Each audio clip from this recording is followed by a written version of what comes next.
I would explain him, and they're like, we're getting these for our SWAT team. And I'm like, that's not who needs it. I mean, yeah, SWAT guy is cool, but SWAT guy, your handgun is a secondary weapon, unless you're the shield dude. The guys who get in gunfights are on patrol. They're the ones that need this technology first. Welcome to the BTO podcast. I'm your host, Ike. We have co-host Tara, and then making his debut, Debut Beto. appearance, first time. Yeah. First time on the BTO podcast, so welcome aboard. Thank you for having me. He's doing ATF compliance now here at the warehouse side of things at the Big Tech store. Moving So on up, excited. moving on up. And a couple podcast appearances too, probably in his future. But anyways, So our guest today is Aaron Cowan, Sage Dynamics. So I think you've been on a couple times, so I think people kind of already know kind of your background and whatnot. But just for those that might be tuned in for the first time, if you want to just give us a little quick background on who Aaron is and how you got here. I run Sage Dynamics. I'm the lead instructor. I got a couple of adjuncts that work with me, but it's pretty much if you're taking a Sage Dynamics class, it's me. My background, military. I was in the Army, infantry. Went in 99, pre 9/11. Got out in 06, and then private security for a little while, contracting into law enforcement. Got out of law enforcement. Started Sage Dynamics as kind of like a weekend job when I was still on the job. And my goal was like, hey, I'll do my 20 years as a cop and then retire and have something established to kind of move into. But then I just kind of got fed up with the job. Not the actual work. I got fed up with the politics of it. And I decided, I'm like, well, I'm making pretty decent money on the side teaching. So I wonder if I could just do this full time. And it's actually a funny conversation. Me and Will Petty were on the phone. I'm walking into Kroger and I'm telling him like, hey man, I think I'm going to quit. I think I'm going to resign and teach full time. And I remember Will was still full time at the time. And he's like, do you think you can make a living? This dude's got like Porsches and race cars. Because he not long after me, he went full time teaching and just blew up. He's got like his business sense is way better than mine because I'm doing okay, but he's doing real Whole nother level. But it's just interesting to see like how quickly, because it was scary. Yeah, I'll bet. But what I did is I looked at the calendar and I'm like, let me schedule a bunch of classes 6 months from now. And if they fill, I have to quit. Because I can't take like a bunch of vacation time to teach all these classes. I can't, and they weren't like on my days off or anything like that. So about 2 months after that, they were all full. And I'm like, I got 4 months to quit. So in that 4 months, when it came, instead of quitting, because I didn't have enough time in to retire. Oh. But I worked for the federal government at the time. So I had all this sick leave. I'm just going to use that. Yeah. So I started using my sick leave. And the policy where I worked was if it was more than 3 days in a row, you had to have a doctor's note. Oh, yeah. Unless you were self-medicating, like if you had a cold. yeah. So I just had a 4.5 month cold. I love it. I love It was that. hilarious because like but the only bad part about it is I had to call in every day. Oh, yeah. Yeah, I'm not making it. I can't make it. I can't. Yeah, make still it. And feeling some people are like, man, this messed up. I'm like, no, it's not. That's my time. Yeah. Right. I paid for it. Yeah. I had a bunch of vacation time too, but they'll actually cut you a check for that. And they'll cut you a check for your sick time too if you retire, but I didn't have enough time in to retire. So I think I ended up like, I called in sick for like 4.5 months. And I called in one morning and I'm like, hey, not going to make it in today. I'm not feeling well. Yeah, day 165. Yeah. And my supervisor, he's like, you don't sound sick. And I'm like, you don't sound like a doctor. Mark me down. So he's like, no, seriously. Like there's people who work here now who have no idea who you are. Right. Your desk is empty. Like, you're not here. What are you doing? And I was like, hey, can you tell me how much sick time I have left? And he's like, you got 24 hours of sick leave left or something like that. And I'm like, you can keep it. I'll be in a martyr to resign. There are guys, it's funny because I still keep in touch with a couple of guys I worked with there. There are guys that work there now that talk shit about me. And they didn't work there when I did. I'm like, who are these people? Yeah. Well, they find out you used to work here and then they run their mouths. And I'm like, are they what? Like, who does that? That's a weird hobby.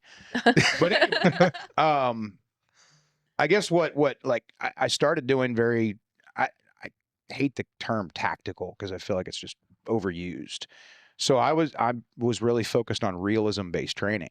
So I did a lot of focus on UTM force on force and taking the square range and trying to make it more realistic. And that's very difficult. But what really helped me was I got in on the concept of, because I'm kind of cerebral when it comes to like the focusing of self-defense shooting. I want to focus on internal as much as external. So I wanted to know about like stress. What does stress do to people? How does the sympathetic nervous system work? How does it affect it? How can we replicate on the range? How can we safely induce stress in a training environment? And you really can't, on a square range, because the more realistic you try to get, the unsafer the class becomes. So you can have people do push-ups, not the same thing. Shot timer is probably the best thing you got, as long as you don't overuse it. But I put a lot of focus on three-dimensional shooting, tactical anatomy, knowing where to put the bullets, why, and how long it takes to incapacitate someone. And that kind of got people's attention to start with. But then I started looking at red dots on handguns. And I realized, like, as soon as I saw it, I was like, well, it already makes sense. I use them on my rifles. And I understand why they're advantageous on a rifle. And people were still kind of like, I don't know, it seems like a fad, or it's going to break, or it's fragile. In the early days, they were. You had the RMR, you had Delta Point, and you had the Dr. Optic. And really, that means you just had the RMR. Yeah. Because Delta Point, great optic, but the battery connections were trash, and it was fragile. So anyway, I'm looking at the red dot. I'm like, well, that's how the body physiologically wants to fight. It wants to threaten on what is threatening it, or wants to focus on what is threatening it. So that made a lot of sense to me. So I was like, well, I'm jumping feet first into this handgun red dot thing. And that's pretty much what I'm known for. And now if you go back to the early days, there's a bunch of OG guys that came through my force on force classes. And when I was still able to do those as often, I was teaching a lot of citizen response to active shooter and single officer response to active shooter. And that was like one of the last big things I did in law enforcement was co-authoring a single officer program that had great success. It got adopted a lot of other places. But now, I don't want to say I'm on autopilot, but I'm not trying to come up with, okay, what can I do now? Like, I'm just going to try to keep improving my core classes. And because I'm constantly trying to improve my curriculum. But I don't think that there's going to be any significant change in technology that's coming, where I'm going to have to be like, let me see if I can adjust something, or if I can tweak something, or if I can teach something. I see some guys teaching like magnified optic, like LPVO classes. And I'm like, that's not my lane. Like, I can teach it, but I'm not going to do a whole class about that. Right. If you show up with a rifle class and you have one, I will talk to you one-on-one about your particulars. I'm not going to do a whole class on it. And there's some stuff that I just don't want to teach. I'm a twice qualified police sniper instructor. Not going to teach it. I love shooting long range, very therapeutic. It drives me insane to have to teach it. It is so boring. Yeah. Because it's just math. It's so much math. And I've been running from math my whole life. Yeah, same. So I worked for an agency, and I got voluntold into being, I was on the SWAT team, and I got voluntold into being a sniper. And then they sent me to these sniper schools and then sniper instructor schools. And I was like, I got to get off this. I can't. This is so terribly boring. Not your thing. Well, and as a police sniper, you're pretty much just the camera guy. Yeah. You're like, let me look closer at what's happening. And you just collect intel the whole time. You're not going to get to shoot anybody. I mean, you do. I didn't. But some people every now and then do. But you're mainly just like, yeah, he's still got the knife. He's still in the bathroom. I can still kind of see him.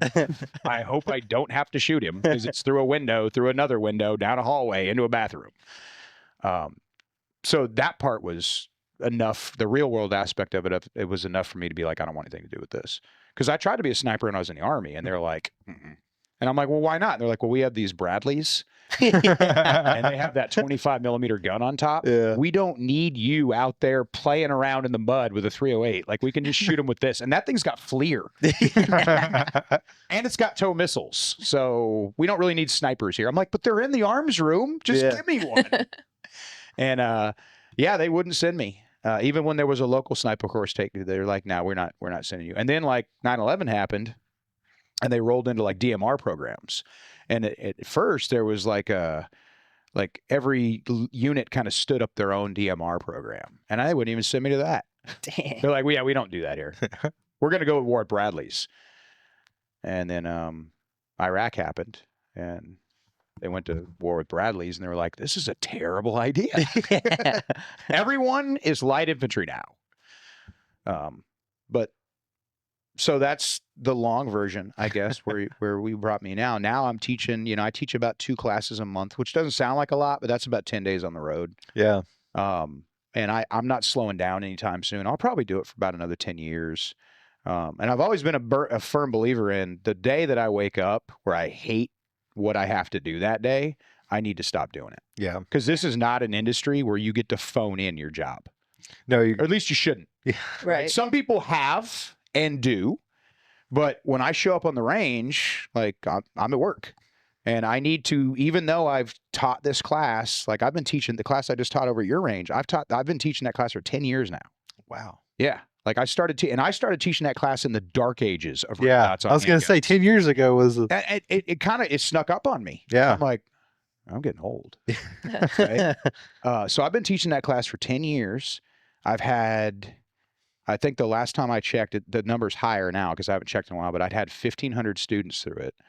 And conservative estimate, that's 150,000 officers underneath that 100 or 1,500 students. So figure average about 100 officers per instructor.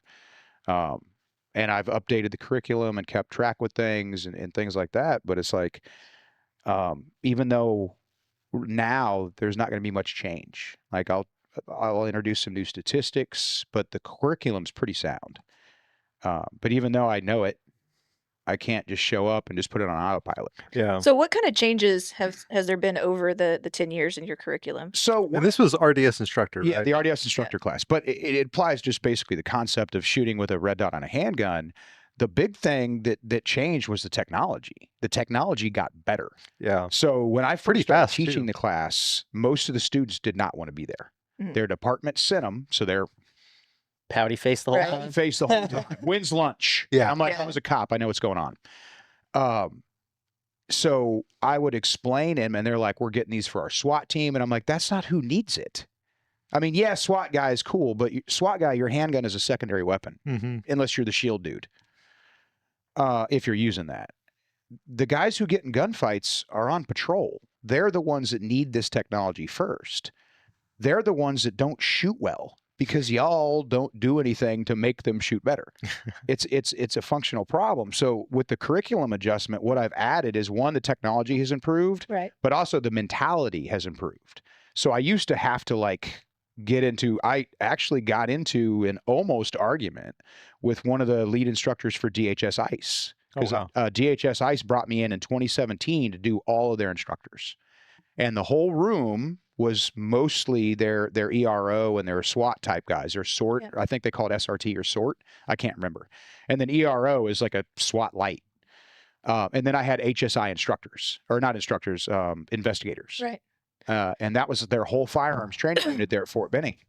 And those guys were all special forces, former SWAT, or current SWAT with DHS ICE. So their mentality was, this is for the cool kids. And I'm like, nah, bro, this is for everybody. Yeah. Right. And this is something that we see currently with departments either mandating or authorizing. And my belief is, I can't think of any other piece of technology in law enforcement where it's ever been optional. Like when I was a cop, like I had to carry a taser, I had to carry a baton. I was supposed to carry OC, I didn't. So I get written up for that pretty regularly. Gun, handcuffs, this is your stuff. But with red dots and handguns, some departments have been like, well, if you want to. And I'm like, why is that allowed?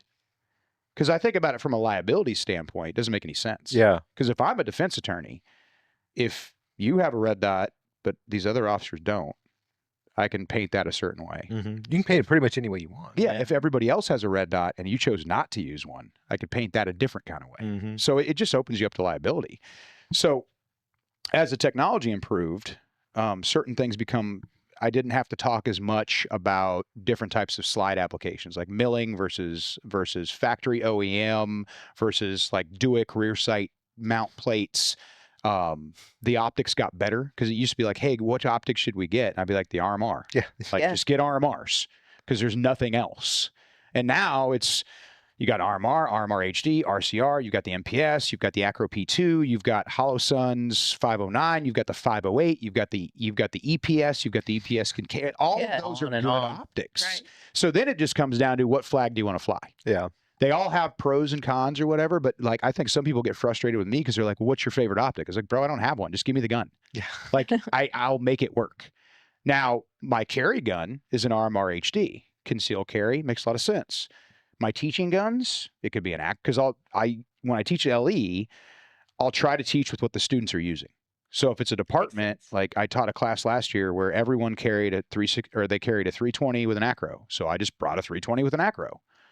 I don't want to teach with fancy guns because cops don't use them. So if they're teaching with a Glock, I try to use a Glock, SIG, so on and so forth. So I've got acros, I've got MPSs, I've got aim points. It doesn't matter. I don't use a delta point because they break easily. Don't care for the SRO because it's kind of fragile. Great optic, but it's fragile. And then statistics. I'm starting to get more feedback from real world uses of red dots in uses of force. So before it was a lot theory based. Like I had a bunch of force on force data, but it didn't have a lot of shooting data. And I think a lot of people don't realize law enforcement only shoots about 1,000 people a year in this country, which is a lot. Yeah. But statistically, it's not Right. because they hold people at gunpoint millions of times. So and I've had some officers who've come through the class, hey, my chief wants shooting data. Okay, we'll put RMRs on your guns or whatever optic you like, and eventually you'll get some. It's a I don't great know what answer. you want from me, man. Yeah. Like, Yeah. and it's weird because some technologies they don't do that. Like I had a department out in California that I would teach with, and they adopted those bolo shots, and I'm like, what kind of data did you get on those? They gave us a brochure, put the video. Did it work? And he's like, let me put it to you this way. The bolo shot works in any situation where you wouldn't need it anyway. Yeah. The guy's standing with his hands at his sides, it's going to work. Standing still, The big thing is the actual, the statistical information, the background information, science remains the same. I'm constantly going back to make sure the neurology I teach is the same or it's current and correct because I'm not a neurologist. Yeah. So the danger in teaching outside of your lane in that regard is trying to teach something that you may understand it, but you don't have the knowledge, the basis to create with it. So I can only tell people what I've learned, and then I have to keep going back to make sure it's still correct. Right. Right. Makes Because sense. sometimes they make new discoveries with new ways, and it's all academic anyway.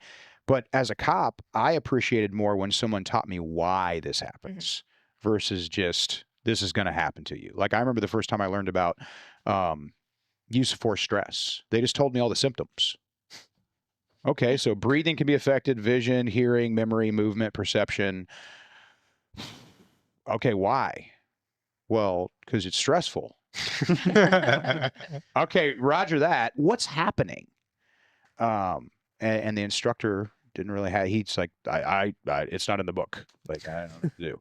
So I keep track of stuff published by like Joseph Ledoux, David Engelman. They're both neurologists. Engelman is not really law enforcement focused, but his stuff is super interesting. He's written some really cool books on capability of neurological processing in the brain and how effective it can be. He wrote a book called Livewire that if you want to know about like the potential evolution of human psychology, like that's and it's a very interesting book to read because he goes into all these case studies about these atypical situations where people have expanded their abilities. And it's not even like metaphysical stuff.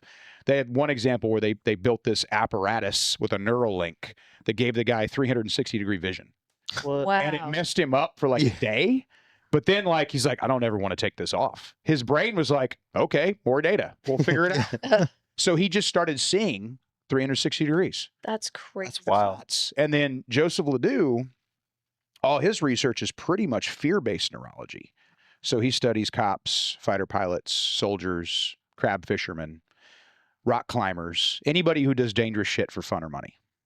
So that helps with the classroom portion. And then on the range, I've looked for, and this is how I teach overall, Right. most likely to least likely skills. Can you end up in a situation where you have to shoot on your back, support hand only, under a car? Yes. Is it more likely that you're going to shoot from the holster, 2 hands, 3 yards? So you got to start somewhere. Right. And I'd rather build my foundation with the skills that are most likely to be used, Yeah. and then work my way towards the cool guy, combat role, tactical stuff. You got to get there eventually, I guess. But with 2 days on the range, you put something in, you got to take something out. So over the years, I've tweaked a little bit of what the emphasis was. So if you've taken like my Red Dot instructor class, like say you took it 3 or 4 years ago, if you come back through it today, it's going to be mostly the same, but there are going to be some slight differences Right. on the range.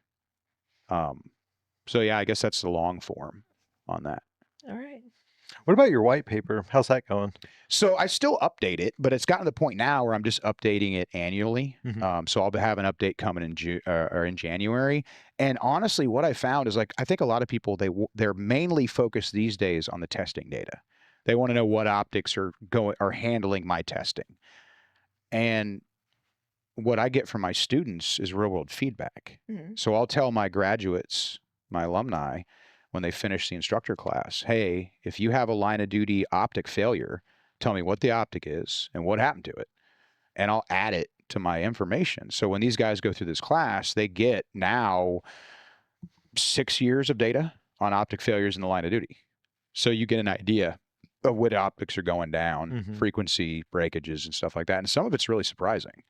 So like the Delta Point Pro and the SRO have the highest frequency of breakages while it's still in the holster. Is that Really? like rolling over and crushing it? In a fight. Yeah. So sometimes it's like body weight on top of body weight on top of holster. And sometimes it's just the officer is suddenly knocked down Yeah. and he Right. lands on his holster. And I don't think Safariland is going to be like, oh yeah, we'll do something about that. Because it's a good optic, but it is more fragile than some of the others because there's pros and cons. Like you got the new Holosun, the 507 comp. Yeah. And I just recently had a guy email me from a department in Illinois, and he had a 507 comp on duty, and he had somebody hit him with a door. Yeah. Because people just be hitting cops, like whatever, Yeah. right? So this guy hits him with, and it wasn't like an interior door or anything like that. It was like a municipal, like heavy steel door, like knocked him down, Yeah. and it just cracked it. Yeah. So it was still usable, but kind of interesting situation like that. And then Vortex, because it seems like a lot of people, they gravitate towards the biggest window possible. Yeah. Which makes sense because it gives you a greater opportunity to get your dot. And the biggest problem that people have, especially people untrained, is acquisition. Right. And if you're not going to take the time to take a class or take the time to seek out, okay, what do I need to do to get the dot every time? Then you're just going to keep having that problem. So if you get a bigger window, but of the bigger window optics that are out there, the Vortex XL is the only one that's like super, super sturdy. Like I personally have it's gone through my testing and passed with flying colors. So far, I'm still evaluating it, but I think I'm 3,500 rounds into one, and that's a drop test every 500 rounds. Oh, wow. And it's fine. That's a lot of drops. Yeah. Yeah. I shouldn't have done that. Going back on it, I should have done a drop test every 1,000 rounds. Yeah. I think that's a little bit more. And some people are like, that's not realistic. I'm not going to drop my gun. I'm like, well, yeah, you are. Yeah.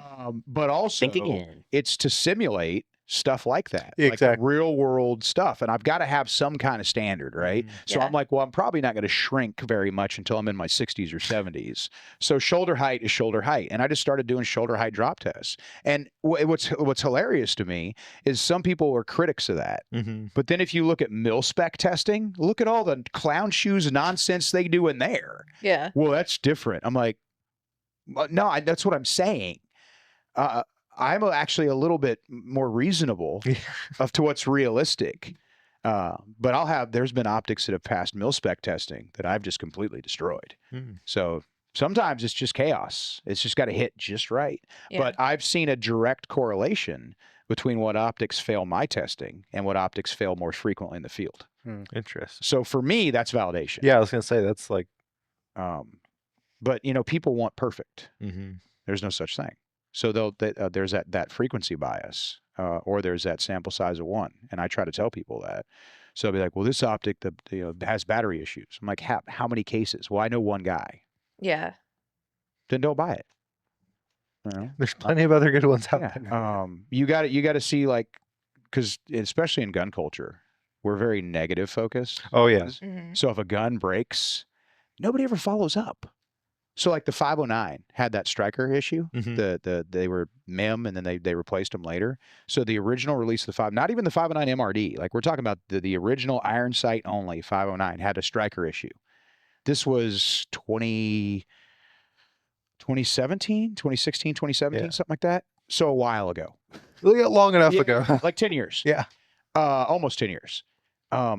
They fixed it within like 6 months, but people still bring that up. Yeah. Yeah. And I'm like, Can't let it It's go. annoying. did you circle back?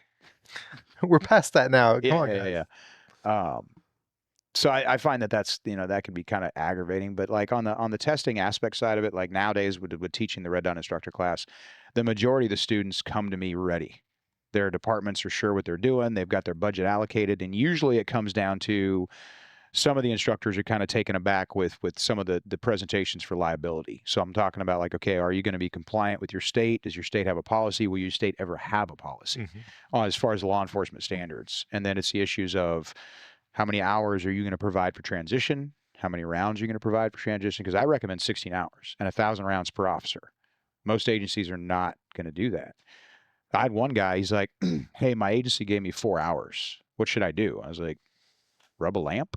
Yeah. Try and get 12 more. Because if you've ever been around like end user cop classes, 4 hours is more like 2. Yeah. Because there's lunch, and then there's waiting for people to come back from lunch after Yeah. lunch was over. And then there's 10-minute breaks that turn into 35-minute breaks. So you got about 2 hours if you got 4. If you get 16, you're going to get 10, 12 hours of good range time out of that. But I'm like, it can potentially open you up for liability. So I was like, if you approach your risk-averse administration from a liability standpoint, you're more likely to get what you need. If you approach it from, we just want to shoot more, that's usually not going to work. Yeah. If you say, hey, this agency over here does 16 hours, we don't. If we have a shooting and it's not great, that could be used against us. And that usually helps push things in the right direction. So you just taught RDS instructor there at the range. What else you have? Are you done for the year, or do you have any else? This was my last class for this year, Oh, but that nice. doesn't mean anything because I'm immediately 2 weeks from now teaching in January. So, Yeah. I have a low light handgun coming up in Georgia, Oh, nice. down, well, about 2 hours south of Atlanta. Speaking of that, how are you liking Tennessee? Oh, I love it. Yeah. I'm so glad we left. Well, you spent like what, 10 years in Atlanta? I was in Atlanta for about 14. Oh, wow. Yeah. So, I moved to Atlanta when I got out of the Army because I was stationed in Georgia, and I looked at the map and I'm like, that'll work. Because I didn't want to go home. I didn't want to go back to California. Yeah. Because I don't like it there. So I moved to Atlanta, and Atlanta used to be great. And then when I went into law enforcement, I left when I worked for the Department of Defense, left for a couple of years, but then I transferred to a different agency. And I came back, and then I met my wife. We bought a house, and the property value went up. And the crime rate went up with it. Oh no. And after about the third time, they tried to steal my car out of my driveway. Was that the Charger? And yeah, the Hellcat. Yeah. Tried to steal it. They tried to steal it 3 times out of the driveway, and once from airport parking. Really? The actual parking garage, not Oh. like the distance, like economy Yeah. parking. I was in like you're 5 minutes from your plane parking, Oh, damn. the more pricey parking. Yeah, the expensive one. Goodness. They almost got it too. They broke the window out. They'd ripped the Oh, dash. shit. The guy knew what he was doing. Yeah. But what saved me is I just recently gone and got service done, and they put some new anti-theft patch in it. Nice. So it locked the car up, which sucks because if you've ever had to try to tow a vehicle out of a parking garage, because I couldn't drive it.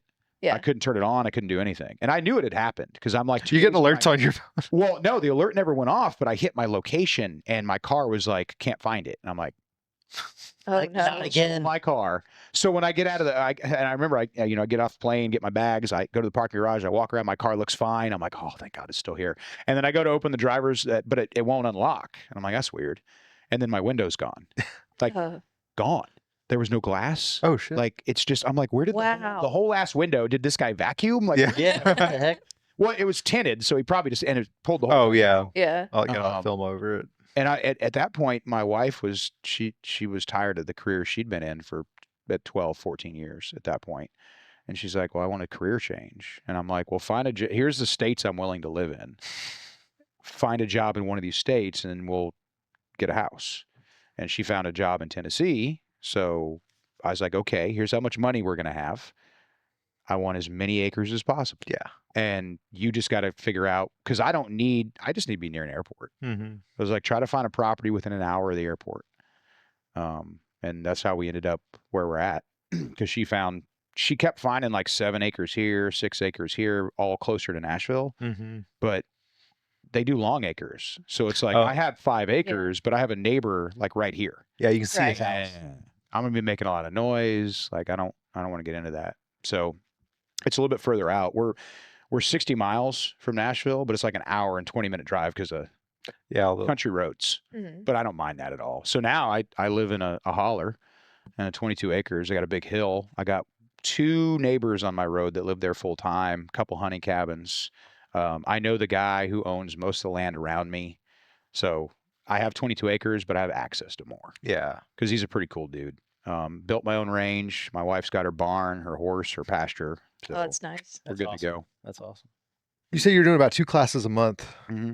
kind of traveling all over, or do you like gravitate to one? I can't really do local. Like there's a couple places around me in Nashville, and I have a range at the house, but I'm not going to teach on it. Yeah, you're not bringing everybody out to your house. Well, not only that, but like if you go for the legal side of things, Yeah. in Tennessee, for me to shoot on private property, there's really no rules. Like it's private property. As long as I'm not violating a noise ordinance, I'm good to go. And even if you are violating a noise ordinance, it's usually civil. So you can still shoot. It's not criminal. Yeah. You just get a noise ticket. Yeah. But I live in an agricultural zoned area and I now have established range. But if I wanted to actually use the range for classes, if I was going to be within the law, I have to have a noise abatement and ADA accessible. And yeah. I have to have like an environmental impact study done on my berm. Oh, and, that's like it's not a lot. terrible, but it would cost me a significant amount of money. And I'm also like, I don't even have anywhere for anybody to park. Yeah. There's the range and then there's my house. Like, I guess I could just have them park in the pasture. Yeah. It just feels a little too low rent for me to even try that. So Yeah. I travel. Any classes within like 3 or 4 hours, I'll drive. Everything else, I fly. I flew a lot this year because most of my classes were outside of my driving circle. Yeah, it's one thing. If it's less than 6 hours, or if it's less than 6 hours, I drive 6 it. hours, I'll drive it. Anything Because else? you're going to burn that much time in the airport. Exactly. Especially now, like when I lived in Atlanta, I could get a direct flight anywhere Yeah. because it's Biggest Atlanta. When you die, you have a layover in Atlanta. Like it's just insane. So now being in Nashville, I fly from Nashville to Atlanta and then Atlanta to wherever. So yeah, so it adds more time though. So you figure drive to the airport, that's an hour, but you got to get there 2 hours early. Mm-hmm. And then I fly, have an hour, hour and a half, 2 hour, maybe 3 hour layover. And then I fly, and then I get to a place. I have to wait for my luggage, wait for my guns, go get a rental car. Yeah. By then time, you burn 5-6 hours easily. Oh, absolutely. So if I can drive, I prefer to. And there's some classes that are a little bit further out, but I like to drive to them. Like I'll teach in Michigan, but I like the drive Oh, really? because there's a section of Indiana that's just desolate, and it's got, for some reason, it's got about a 22-mile median, like concrete median. Oh, wow. And you know what that means? Unless the cop's in front of me or behind me, he ain't gonna get me. Yeah. And I've always been a big car guy, so I'll violate the law a little bit, Just a little bit. just a little bit on drives like that. Only double the speed limit. Well, I matured. I don't drive with night vision anymore. On the highway. I used to do that. I used to have 2 IR fronts on a car I had, Oh, shit. and Oh my God. I only really did it when I was coming back from this place I used to teach up in Ohio, coming through Cincinnati, cross the Ohio River, and then it was just like it's common Kentucky, and there really isn't anything, and it's a nice windy road, and late at night there's not really any traffic, Yeah. so I'd IR up, 15s down, Oh, that's awesome. and I'd just be going. But I stopped doing that. Where are you driving now? I got a Cadillac CT5, the V. Oh, yeah. Yeah. The Hellcat wasn't. It's great in a straight line. I staged one some of it. I got it up to just over 800 horsepower. I had a lot of fun with it. But even knowing, growing up driving, like I can make that car corner, but it doesn't want to. Yeah. So like when I went and took it, I did an autocross circuit with it, and they got mad at me because I was breaking traction on the turns, and they're like, "You can't do that," and I'm like, I have to. Yeah. Otherwise, I'm going to slow down, and all these Miatas are going to pass. Can't have that. Yeah, I can't have a bunch of little Miatas zipping by me. Hello. So I wanted something all-wheel drive. So I have about half the horsepower that I used to, and I've always had something. But the Hellcat was the first fast car that I ever bought. Every car before that I'd built, and I miss that, but I don't have time for it. Yeah. And now with modern cars, there's only so much you can do. And I'm not a JDM guy. Like I appreciate JDM stuff, but I'm not going to laptop my car. I'm not going to get in there and do all that stuff. I don't even know how. So I can't really wrench on modern stuff as much as you can with the older stuff. So I looked at 4-door sedans, and I wanted an Alfa because Jeremy Clarkson says you're not a real petrol head if you've owned an Alfa Romeo. Yeah. So I'm like, I'm going to get an Alfa. And the high end one is the Quattrofogligo, which is like one of the fastest 4-door sedans out there. Can't find them. Really? When I went and looked, the closest one was in Denver. Jeez. But it had to be black. If I was willing to get a red or a white one, it would have been a little bit closer. But I'm like, I'm not messing with that. Yeah. No. So a friend of mine was like, have you checked out the new Cadillac V's? And I'm like, no. I looked at the Blackwing, but that's like $100,000. So I'm like, twin turbo V6. I'll try it. All-wheel drive though. So it's a nice, light, fast car. Good features, got good amenities. The wife doesn't hate it. Like she hated the Hellcat. Yeah. She said it was fun to drive because I'd let her drive it. I don't care. Just if you wreck it, don't come home. Yeah. Easy. But she hated the big cop doors. Oh yeah. It's like when you open the door, it's like a 90 degrees Yeah. because it's cop chassis. And I had a 300 before that, so it was the same car basically, just different, slightly different, but it was same chassis, same body, same everything, almost same everything. Before that, when we met, I just had a truck because I was in between cars at that point. This is a blue one, right? Yeah, Yeah. that blue F-150. Yeah, and then I lived in Atlanta. That truck got rear-ended. Guy rear-ended me. Didn't total it, but so I got another F-150. And then one day I'm like, why do I have a truck? I don't need a truck. Right. So I got a car. I got a truck. I use the truck for work, for driving to the range and stuff like that. But I was like, I don't need a truck. So I got rid of the truck and I got the Explorer ST. So I had an SUV and a car, which made sense for city Aaron. Yeah. Then, like a year later, we moved to Tennessee, and I'm like, I need a truck. Yep. So, but I smart. What I did right before we left Atlanta is I got rid of the Hellcat, and I took the Hellcat to a dealership, and I'm like, I need a truck. The guy's like, you trading that in? I'm like, yeah. He's like, how much you owe? And I was like, nothing. It's paid for. You want like a nice truck? I was like, I want heated seats and a V8, a 4-wheel drive, 4 doors. That's it. So he's trying to give me like King Ranches. Yeah. And like, because I'm going to get an F-150. Because if I don't, God knows what will happen to me. My dad will come back from the dead and punish me. I'm sure he was rolling over his grave when I get rid of the truck because I'd always had an F-150. So he's like trying to upsell me, Platinum Edition. I was like, dude, 4-wheel drive, heated seats, V8, 4 doors. That's it, black. Yeah. That's a super easy list. So they ended up having to cut me a check and give me the whole truck. Nice. Which was pretty nice because I was like, the truck is just going to be for truck stuff. Yeah, it's a Yeah. actual truck. I mean, Speaking of, because the last F-150 I had was like the Lariat. Nice. Yeah. Right? I had a 2017 Lariat. And it had the leather seats Yeah. and the moon roof and like all the connectivity. It had heated and cooled seats. Oh, fancy. Now I only have heated seats, and I don't have the heated steering wheel. oh, dude, the heated But the steering wheel. Cadillac has all that. Oh yeah. So now I just have a truck. But it's funny, like right before we moved, I ended up living in Tennessee and I had a truck and an SUV. I'm like, well, this doesn't make any sense either. My wife, she's always driven a 2-door Roadster. She's got a 370Z, which makes no sense.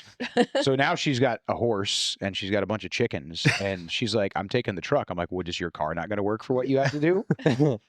And we paid her car off a long time ago just to get rid of that bill. But now she's like, do I need a truck? I'm like, no.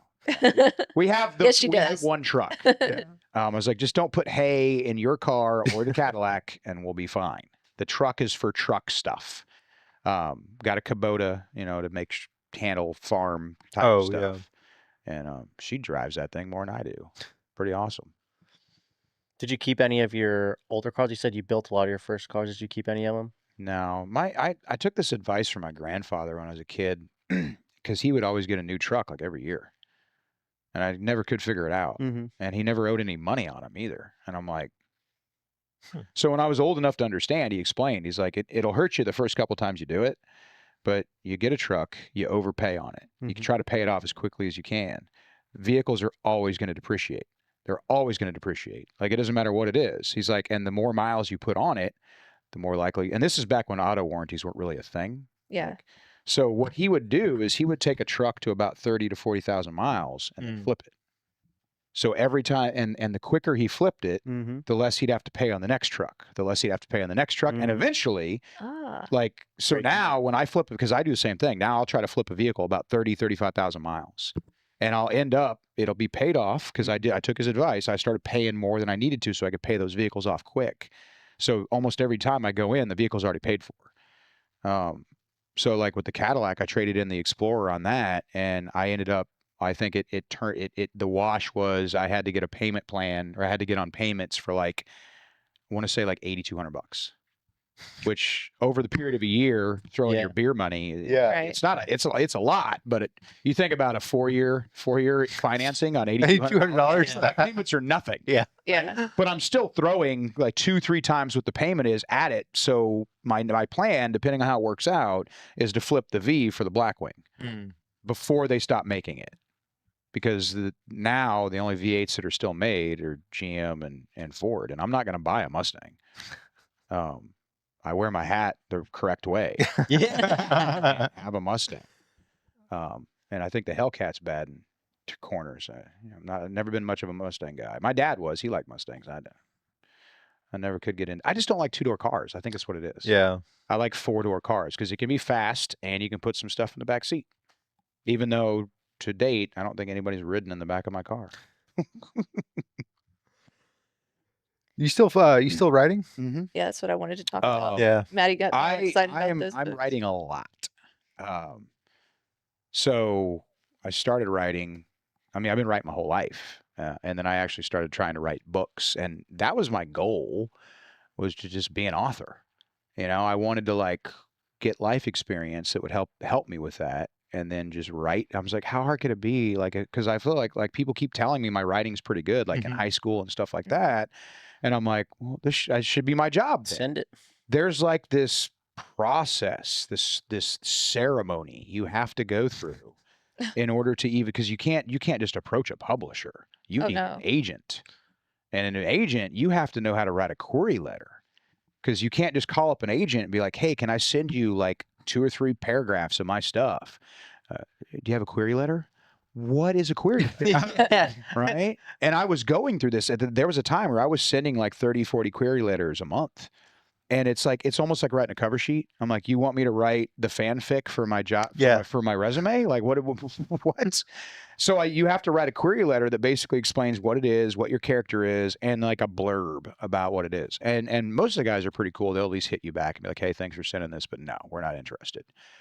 Unless you're like Jack Carr, like where you have a higher degree of pedigree. Because a dude with a background like him is going to be more appealing to a publisher. Yeah. Like me, I'm like, hey, I just graduated high school. Or I'm like, hey, I've been in the Army for 3 years. Like my rank, and they're like, what's your rank? I'm like, E. They're like, E? No. Were you a SEAL? Because we give them book deals, but no. So you don't have hair gel, so no, I don't have hair. I've been shaving my head for 25 years, which has gone well and poorly depending on where I'm at in my life.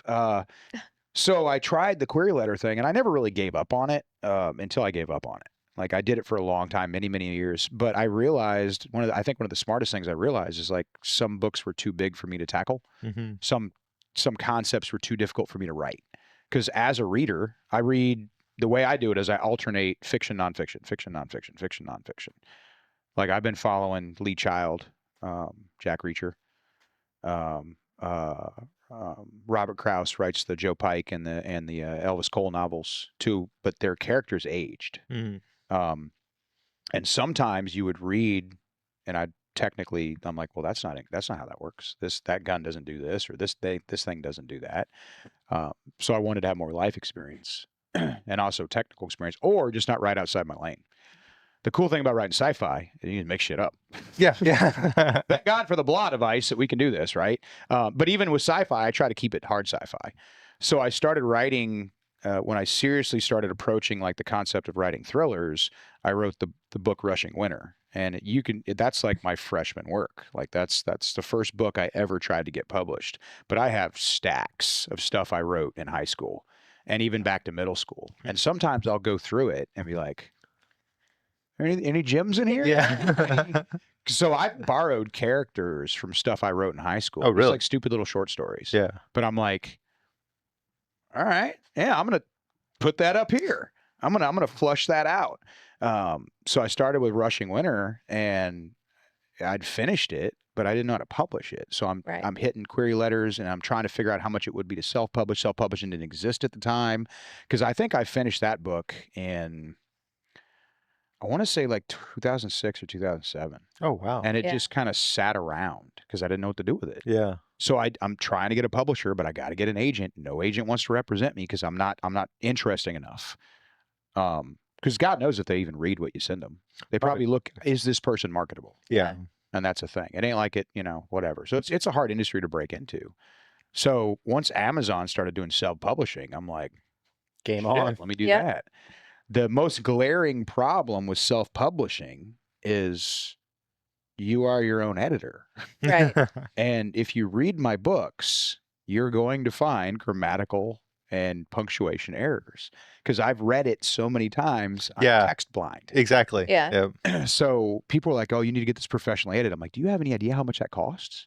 No, I'm sure they deserve it. They earn it. But like my most recent book, it would have been, like, depending on which editor I went through, it could have been anywhere between $8,000 and $10,000 Holy just to edit the book. Wow. And people are always like, "Hey, why don't you have audiobooks?" Bro, that's about $4,000. Jeez. Or more. And they're like, "Read it yourself." I'm like, "No." No. Not a good idea. So I wrote Rushing Winter, I created that character, and my plan was always to have an ending. Right. So I finished book 8 earlier this year. It'll be out in January. Oh, nice. So I published my third book from the Carson Gray series, the Exodus series, that published earlier this year. And then there'll be a new Rushing book in January. And then eventually, I want to say by next January, there'll be book 9, but I don't know. Will that be the? Awesome. I wanted to finish Rushing Winter before I started writing the sci-fi. Right. But it was in my head. And I'm like, I gotta get some of it out. I don't want to forget any of these ideas I have. Yeah. So I started, let me just write a chapter. And then I just wrote a whole book. And I neglected my previous book. So there was for a while there, I was publishing a Rushing Winter book every January. And then I took a 2-year break because I was like, let me go off on a 3-book tangent on sci-fi. So I've been hitting the sci-fi writing pretty hard, but I've managed to finish book 8, and then I'll start working on book 9 as soon as I finish what I'm working on right now. So I'm constantly writing. I write at least, I'll write 4 to 6 pages a day. Oh, wow. Sometimes more. Like on the road, like I'll get back from class, I'll teach. We get done at like 4 or 5 o'clock, get back to the hotel, eat dinner, and then I will write until 2 in the morning. Oh, That's awesome. Because it's either that or watch TV. Yeah. Yeah, at least. What else are you gonna do? So sometimes I can bang out 16 pages. Do you kind of do it like whenever you get like the inspiration or whatever, or do you just like sit down like I'm gonna write now? It's already up there. Yeah. I have to get it out. You're just trying to get it out. Yeah. So every now and then I'll knock out 5 pages and be like, no, this needs to happen later in the book, and I'll move it. Gotcha. So if you looked at my files, there's like 6 or 7 incomplete chapters, and every now and then I'm like, let me see if I can put these 2 together, because I'm trying to tell a story, but I'm also trying to tell a story that can't happen like that. Yeah. Because life doesn't work that way. Right. Sometimes things take time. But I also don't believe in a character that never dies, a character that lives forever, a character that never ages. Mm-hmm. So I'm a huge Jack Reacher fan, but chronologically, dude's about 68, 69 right now. But in the books, he's still cock diesel, early 40s. Yeah. Elvis Cole, the first Elvis Cole books, he's a Vietnam vet. He's still out there doing high-speed thriller private detective shit. And he's probably in his, and don't get me wrong, dudes in their 60s can still be, but when you think of an action star, you usually think of guys that are like late 40s or late 30s, early 40s, that kind of. So sometimes it's like, I don't know if a guy in his late 60s who's basically a hermit and a nomad is going to be able to maintain that kind of bulk.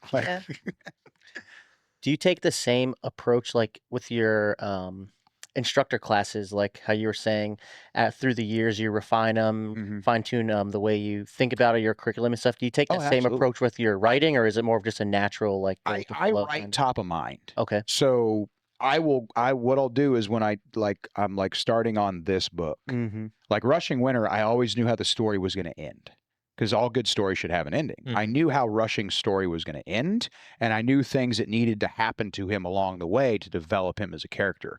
And then everything else is what would be interesting.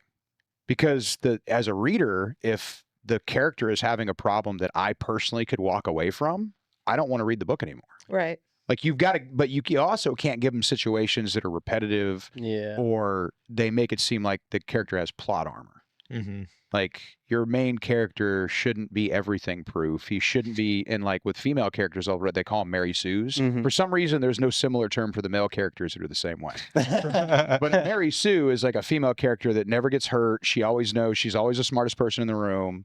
And you know, some readers are scared of strong female characters. So some Mary Sue characters actually aren't Mary Sue characters. Ah. Whatever. But there's no version of that for a male character. Like there's no term, Interesting. there's no derogatory term Yeah. for like Superman. They're waiting for you to come up with one. Yeah, I guess. I got nothing on that. And now I'm going to think about it. Though. Yeah. So I'm looking to create even if the character is grounded in reality, like the story may not be. Okay. You know, but you still want people to make decisions that they'd realistically make. So you try to put them in situations, and like just because I personally wouldn't do something as an author, my character might. And there's like some interesting meta universe stuff you can get into that. Like cause sometimes I'll go down a rabbit hole, and I was reading all these posts from Neil Gaiman, and Neil Gaiman's like, if you're telling a story that's a comedy, your character doesn't know that. And I'm like, Oh, shit. Yeah. That makes a lot of sense. Yeah, yes. He's like, if you're writing a hard-boiled detective knowledge, your character doesn't even know what that is. yeah. Because there's that suspension of reality a little bit that doesn't exist in their world. So with like Rushing Winter, there's a little bit of sci-fi that takes place in it, but everything's grounded in potential reality. Moving into like writing sci-fi, like your world can be so big. Mm-hmm. Like you can make shit up. Yeah. You can have aliens and planets, but I try to keep things as realistic as possible, but I'm still giving the characters even if the problem seems like super complicated, like from a sci-fi perspective, it's still a problem that anybody could have if you just change some of the elements out. Like instead of like this genetically engineered whatever, it's just like a guy named Doug. Yeah. Like, so it's fun. The mistake I made with Rushing Winter is I didn't make his world big enough. Okay. So I started him off seeing the world through a straw, which was kind of my idea. Mm-hmm. But I wrote the very first book from his perspective only. And this technique, and I don't know if any other author has done it. I've never seen it in published books, like stuff you'd get at like a bookstore. I know other authors who do it, but they don't have published books. They're like self-published or whatever. I started the very second book, I started writing first person for my main character. But then I'll write third person for supporting characters. So now I can give different perspectives, but you're really still only following one character. And I think that's probably one of the things that I hear the most back from readers is like, that's cool to me. Yeah. Because you're getting like first person view from Rushing's perspective, but then you get to see how other people see him. Yeah. Because the problem with first person writing is you technically only get that person's perspective on everything. Yeah. So it makes it hard to flesh out other characters. Yeah. And I've had some, I've come up with some pretty cool characters through the Rushing series, and they, you try not to kill them, but sometimes you have to. Sometimes they got to die. Hey. But I try not to kill a character just to give another character development. No, try not to. So I don't think I've ever created a character of being like, I'm going to make people like you, then I'm going to kill you. Yeah. Now, villains, sometimes they got to die. Yeah. You don't want a villain that just keeps coming back forever. So you're working on book 9. Is there going to be a book 10 or is 9? No, 9 is it. 9 is I don't know why. It just 3, 3, and 3 made sense. So book 9 was always the end of the story. And every book, like you've always had the two main villains. You've had the school and you've had the corporation, the virtual corporation. And one of them is like the defense contractor doing their kind of shit. And the other one is like this, like as you learn throughout the books, like it's way older than anybody thought it was. And these guys have been around forever. So like the most recent book, he finds out a lot about where all that came from.